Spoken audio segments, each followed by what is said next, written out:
ahora iremos con eso. Yo simplemente, lo que has comentado tú de la composición de estas divisiones, quería remarcar que efectivamente Alemania ahora mismo se encuentra en un momento en el que la mayoría de estas divisiones Panzer, hablo de las divisiones Panzer, van a estar compuestas por un núcleo de veteranos, por un núcleo Sí, de gente con experiencia, competente y demás, y luego con otra serie de gente más joven, generalmente recluta, 18, 19 años, con lo que se ha completado la división. Y eso pasa en la Panzerlehr, pasa en la 12 División SS, que también se trae al cuadro de la lista andarte veterano sí, sí. tal, en la Hochstaffeln, en la Frundsberg, bueno, en la segunda, en la Dar Reich, o sea, pasan todas. Va a tener un núcleo de veteranos y luego, pues, una serie de reclutas que se van formando. Luego, claro, tenemos divisiones como la Panzerlehr o la 12 SS que se llevan entrenando desde hace, pues, un año y medio casi, y evidentemente van a estar más preparadas para el combate que Mm. divisiones que han tenido menos tiempo, pues como puede ser la Dar Reich incluso, que no tuvo mucho tiempo para entrenarse y demás,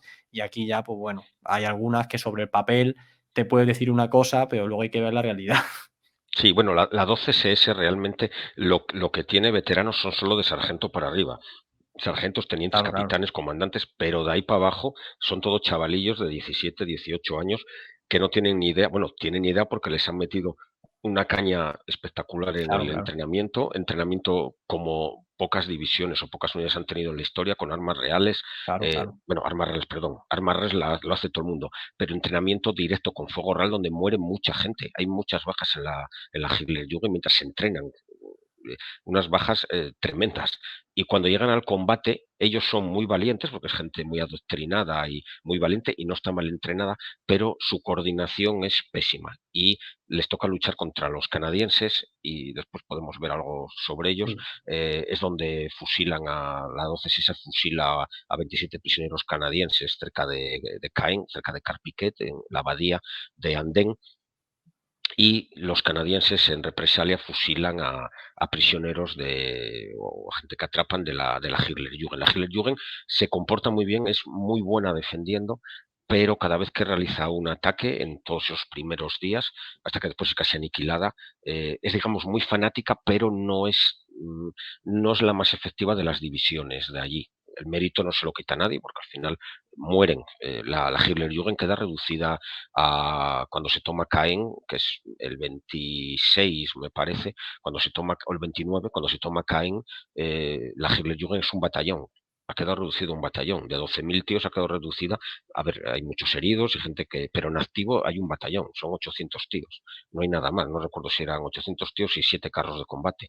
No, no les queda nada más. La Hitlerjugend, a ver, la fama que tiene es una cosa, pero su efectividad aguantaron, pero a costa de palmarla casi todos.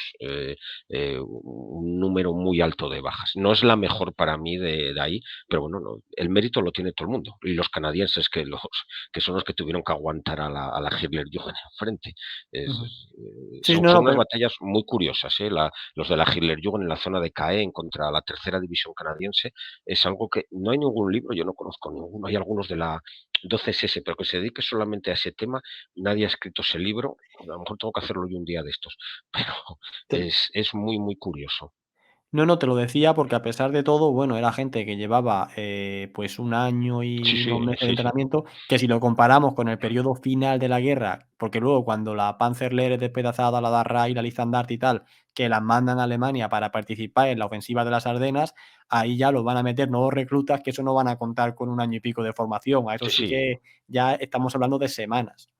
Sí, lo que Entonces, pasa, ¿sabes qué pasa? Que la Hitlerjugend, como es una división políticamente tan comprometida, no la retiran a otras, pues te puedes retirar un batallón, lo vuelves a poner, ujú, pero estos les meten en primera línea y los tienen allí desangrándose. Y sí, te aguantan, pero tampoco ellos consiguen, excepto los combates en la colina 112, que pues la vemos, esa colina cambia de manos un montón de veces, son combates muy fanáticos, no aprovechan la calidad, para mí, es mi opinión personal, como siempre. Estas cosas no es que lo haya contado otro, lo digo yo, son de sí, mis sí, años sí. de estudio y es lo que yo pienso. Para mí desaprovechan a la Hitlerjugend, la desaprovechan en ese tipo de combates eh, a vida o muerte, y era una división con el entrenamiento que tenía, que podía haber dado mucho más de sí, una división mecanizada encima. Podía haber dado más de sí, podían haberla aprovechado en cosas más móviles.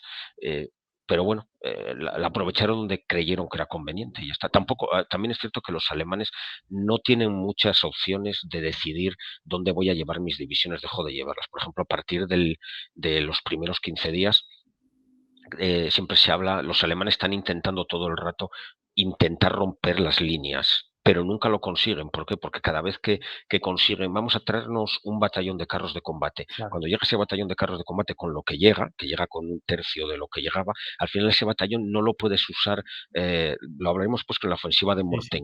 Mortain, no puedes juntarlo para hacer la ruptura del frente con 7 batallones de infantería mecanizada, 2 de artillería, no puedes juntarlos porque tienes que rellenar los huecos del frente. Se te han abierto, en el rato que se ha llegado, se te han abierto 25 huecos en el frente y al final dices, venga, 2 Tigre a este lado, 7 para el otro lado, vamos a intentar cubrir ahí la infantería esta que me llega, en vez de juntarla para realizar una ofensiva, venga, una compañía a Contentín y otra compañía a Caen, y está todo desperdigado por Normandía. A No modo les de... quedó otra. Eso también, oye, los aliados lo hacen bien. Consiguen desbaratar casi cada una de las acciones que llega a hacer Rommel. Rommel aquí no es que haya sido un gran táctico, aparte No de que destaca, Rommel no, se va, no. no destaca. Rommel aquí no. Rommel realmente es un tío que pierde todas sus batallas. Solo creo que gana una, que es esta, la de África. Se me olvidó ahora el nombre. La que gana al principio en África, que no me acuerdo ahora, hombre, que fallo. Pero bueno, la Lamen y todo eso es una derrota táctica. Es una pequeña victoria táctica y es una derrota estratégica. La de Y Tobruk es la que le hace mariscal de campo. No sé si te esa, pero tiene otro nombre. La de Tobruk se le llama Tobruk, pero Sí, tiene un nombre, las el operaciones pueblecito. previas de Eso es, embolsamiento y eso tal, es, sí, sí. que es en lo que él triunfa y no gana cosas desde la Primera Guerra Mundial, excepto eso. El resto son todo, vale, también es como está el ejército alemán, pero a ver, no es para mí, Rüstet es igual de bueno que él, o Model cuando le mandan, o von Kluge, que llega a Normandía sustituyendo a Rommel cuando Mm, el ataque aéreo. sí, sí. Pues Bueno, a mí me gustan más, pero eso son opiniones, no, igual no, que yo claro. soy un tío que defiende a Montgomery, a mí me encanta Montgomery, la gente a Montgomery lo tiene crucificado y a mí Montgomery me parece un buen general, es más, es con el que a mí me dices, oye, si estamos en el 44 y te toca ir a la guerra, te dejo escoger con qué general vas. El ejército de qué general vas. Yo no voy al de Patton, ni al de Rommel, ni al de Model, que Model era el bombero de Hitler muy bueno, pero otro hijo de puta cojonudo. Yo me voy al de Montgomery, que era un tío que tenía cierto aprecio por sus hombres y no le gustaba que usar carne de cañón. Después, obviamente, en la guerra la gente muere, pero bueno, prefiero a alguien que sea algo más humanitario que no eh, alguien para el Bueno, que soy un cacho de carne con ojos. Es mi opinión, ¿eh? Y yo defiendo a mí Montgomery sí me gusta, que no olvidemos que Montgomery es el jefe aliado, porque eso se olvida muchas veces, parece que es Patton o Bradley o Hodge están en el lado americano y Montgomery en el británico, no es así. Montgomery es el jefe supremo de todo el frente de Normandía. Montgomery manda sobre Patton, manda sobre Bradley, manda sobre los americanos, los británicos, los canadienses y todas las personas que están por allí, que eso a veces se nos olvida. El mérito no, y Eisenhower está en Londres. Eisenhower realmente es un logístico y es el político del desembarco, que lo hace muy bien, pero en el terreno, el que consigue llegar a París es mérito de todos, obviamente, pero Montgomery es igual que si hubiera salido mal, se lo echas la culpa a Montgomery, si sale bien, pues habrá que darle el mérito que le corresponda. Consiguen llegar 10 días antes de la planificación inicial de Normandía. A París se tenía que llegar el día D más 90 y llegan el día D más 80. O sea que no, a fin de cuentas, siguen más o menos los planes que ellos tenían previstos. Seguramente con más muertos. Hay unos 40.000 muertos aliados cuando acaba la campaña de Normandía, en agosto, en la bolsa de Fales, tenemos 40.000 muertos aliados, 150.000 muertos alemanes, 350.000 heridos alemanes y unos 130.000, 140.000 heridos aliados. Es mucha gente sí. en esa batalla. Pero bueno, o sea, para recapitular, Sí. ya nos metemos. Al final, esta estrategia alemana híbrida en la que ni se Mm, defiende en la playa ni tampoco se defiende en la retaguardia, va a llevar a eso, a que no haya una respuesta rápida alemana al desembarco y, mm. como tú bien has comentado, las divisiones que van llegando, pues llegan a cuentagotas, llegan muy debilitadas y en vez de poderse usar para un contraataque, se va a usar simplemente para parchear el frente. Entonces, se puede decir, es un éxito, es un fracaso, según se vea. El único Mm. éxito que hubo fue que se contuvo durante 2 Sí, sí, meses y sí, algunas claro. semanas los aliados, pero no se logró ni una cosa ni la otra. Al final se va a quedar ahí intermedio. Yo creo Con lo que ellos sinceramente que tienen, Sergio, con lo que ellos tienen es un éxito defensivo. claro, Lo que claro. pasa es que al final lo pierdes, pero ellos, aguantar 2 meses lo que se te viene encima con esas divisiones reducidas que ellos tienen, sin poder aéreo, porque ellos no Nada, tienen sin nada. poder aéreo, es un éxito defensivo, eso está claro. Pero realmente era al final acaba triunfando es la teoría, porque esa línea que se forma defensiva es la teoría de Rundstedt. Eh, pero claro, le falta las unidades eh, libres para poder, digamos, completas, para poder realizar su ataque, que no sabemos si hubiera funcionado, eso no lo sabemos, y le falta pues eliminar el poder aéreo aliado. Que hay Al algún día que hay tormentas y entonces esos días sí, están mejor los alemanes, pero sí. son muy pocos días durante toda la batalla, de los 2 meses de la batalla. De todas maneras, otro de los grandes errores alemanes, a mi punto de ver, fue el error de inteligencia de no haber, previsto, de no haber estado mejor preparado en Normandía. Que sí que es verdad que los alemanes empezaron a darle más atención a lo que es Normandía a partir de marzo, abril del 44, en el que, como tú has comentado antes, Normandía no Sí, era una zona que ellos tenían como prioridad para la defensa. Había otras zonas más importantes, pero sí que es verdad que durante el último mes y medio le van a dar prioridad, se aceleran un montón de construcciones y van a ver el potencial, ¿no? También detectan sí, que los aliados están entrenando en sitios parecidos a los de Normandía y demás, pero pues eso, ¿no? El estar esperando hasta el último momento, seguir teniendo divisiones retenidas en Calais y demás, también sí. va a ser el principal error, porque la clave principal para haber rechazado el desembarco de Normandía, desde mi punto de vista, era saber por dónde se iba a producir. Y Sí, pero a no, ver, ellos tampoco lo hacen mal. Date cuenta, la playa donde menos se lucha, tardan 2 horas en salir de la arena, ¿eh? Que estamos hablando que es Utah, pero 2 horas en la arena pegando tiros, Guayuta, sí. hay que estar allí. Que eso no es el Call of Duty que estás jugando 20 No, no, minutos, claro. son 2 horas en la arena, ¿eh? Ellos sí aguantan, tú te vas cuando vayas a Normandía, que has estado más veces, pero Sí, sí, yo recomiendo a mucha gente la playa de Utah recorrerla entera, no solo el trozo sí, del desembarco, sí, sino sí, toda la playa entera y vas de posición en posición hasta arriba, hasta el final, que son 10 kilómetros de posiciones. sí, Dices tú, no estaba tan mal. Ellos, el planteamiento era bueno y sí se aguantó. Lo que pasa que, bueno, los otros de enfrente llevaban desde el 43 preparándose. Llevan desde el 43 entrenándose, no son mancos los que vienen allí, son chavales jóvenes, no habían entrado en combate la mayoría de ellos, pero bien, precisamente el desembarco de Normandía lo que tiene es la preparación que lleva ahí detrás y la cantidad de medios que meten y las ideas de atacar sí, cada grupo de regimiento ataca solamente un puesto, un WN, un puesto de tamaño sección donde hay 30 tíos, lo demás se ciega con la aviación, es una coordinación espectacular. Es difícil sustraerte a todo lo que llevan los aliados allí. Y es una operación muy riesgosa para los aliados.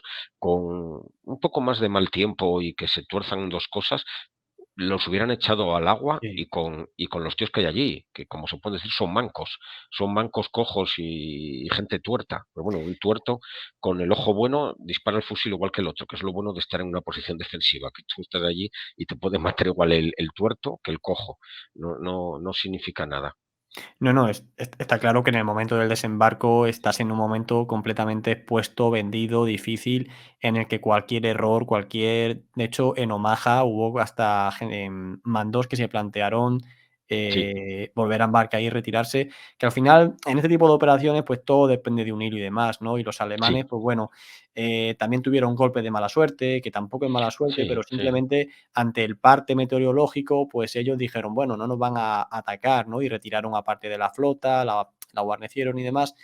Entonces, pues Rommel bueno, se fue a celebrar el cumpleaños de la mujer, bueno, se pero fue mira, por ejemplo, también no suerte, coincide. Eisenhower decide y Montgomery deciden hacer ese día el desembarco, pero no también, las tenían todas consigo, sí, sí, porque el tiempo, a ver, nos falla a nosotros la aplicación del móvil esta y te falla de una hora para otra. Imagínate el hombre aquel que era Stagg, el capitán de vuelo Stagg, que es el sí, que adivinó, era el meteorólogo que tenían por dónde venían las borrascas y les quedó ese hueco, pero el siguiente día para el desembarco es el 19 de junio. Si el 6 no desembarcan, bueno, lo anularon del 4 al 5 y pues pasó al 6, a la mañana del 6, la noche del 5.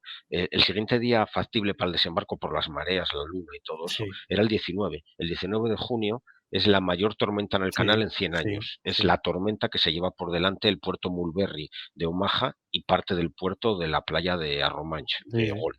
sí, Si el desembarco lo llegas a hacer el día 19, es el mayor desastre desde, iba a decir la Armada Invencible, pero dice todo el mundo, pero es que el mayor desastre naval fue la flota británica de sí, Vernon en Cartagena de Indias, no sí, fue sí, la sí, Armada Invencible. sí, sí, O, totalmente. y hubiera sido un desastre y a lo mejor seguía Hitler en el poder, no lo sabemos.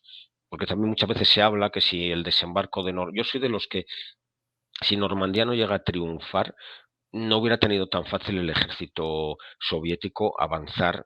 Salió Bagration, lo que tú quieras, pero bueno, también había muchas tropas alemanas en el frente occidental y la Unión Soviética dependía mucho, hombre, en esas batallas tiene un buen remanente, pero dependes de toda la industria occidental.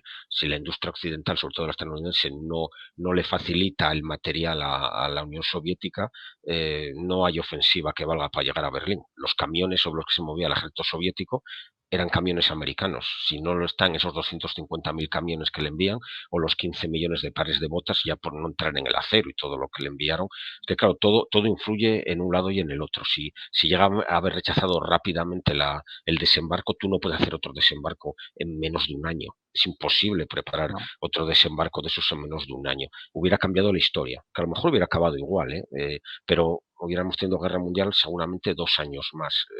Alemania se estaba poniendo las pilas también en la producción industrial. Ya sabes que a partir del 43 es cuando realmente empiezan a producir. ¿No? Ellos producen a partir del 43-44, casi cuando acaba la guerra. no, a ver, Es mira, curioso. efectivamente, o sea, cuando los soviéticos lanzan la operación Bagration, el grupo del Ejército Centro carece de divisiones Panzer en reserva para Mm. taponar brechas. ¿Qué hubiese pasado si las 7, 8, 9 divisiones Panzer que hemos nombrado que Están en estaban el en otro lado, Normandía están en el grupo de Ejército Centro, ¿no? Que no, claro. que a lo mejor no le hubiera dado tiempo a Sí, llegar, pero bueno, hubieran no se llegado un poco sabe, después. no se sabe. Pero No se bueno, sabe. si el desembarco se hubiera rechazado, a ver, es que esos son what if, que Sí, no sí, vamos a ningún lado. sí, Pero sí. imagínate que tienes la Panzerlehr y el 1SS Panzerkorps en el otro lado. Que vale, que los otros son muchos también, pero es que estos tíos de aquí pararon a lo mejor del ejército aliado. Y el ejército soviético, pues tampoco es que sus soldados fueran unos maestros del arte operacional y de la táctica de las pequeñas unidades, ¿eh? No, las cosas como son. Sí, sí. Claro, es que ni si los de Occidente no lo eran y los que estaban allí tampoco lo eran, ¿eh? No es tan sencillo. Lo que pasa es que, bueno, si tienes una gran masa, ganas las guerras con masas humanas, pues es de otra manera, es otro tema, sin quitarle el mérito a nadie, obviamente, y menos a los millones de muertos de todos los bandos que ocurrió ahí. Y además yo no tengo preferencia que hubieran ganado unos, otros. Dice, tú eres de los alemanes, no soy de No, ninguno. A mí me gusta la te historia, pero no tengo, digamos que no tengo predilección por unos o por otros. ya te aviso que ya te está entre lo que has dicho de Montgomery y esto y tal, te Sí, estás metiendo muchos fregados ya, ¿eh? sí, bueno, da igual, no pasa nada, no hay problema. Vamos a seguir, que nos Sí, liamos sí. hablando de estas cosas y No, seguimos no, un poco yo te iba a con las preguntar, divisiones. Eso, una primera pregunta, simplemente ya por finalizar este primer sí. tema, y, a tu opinión personal, ¿estaban los alemanes preparados para rechazar un ataque aliado en Normandía? Eh, pues no, pues sí estaban. Hombre, nadie está nunca preparado para lo que va a venir, pero entre comillas sí estaban, pero ellos tienen mala suerte también, les desbordan las divisiones aerotransportadas, pierden muchísimos batallones que están dando vueltas buscando a los paracaidistas, que los altos paracaidistas son un desastre, sobre todo los americanos, pero bueno, también los británicos, pero todos esos paracaidistas que están perdidos por Normandía dando vueltas que no saben dónde están, al final saltan las alarmas y tienes batallones completos que podrían estar defendiendo las playas, tienen buscando paracaidistas toda la noche y no están donde tienen que estar.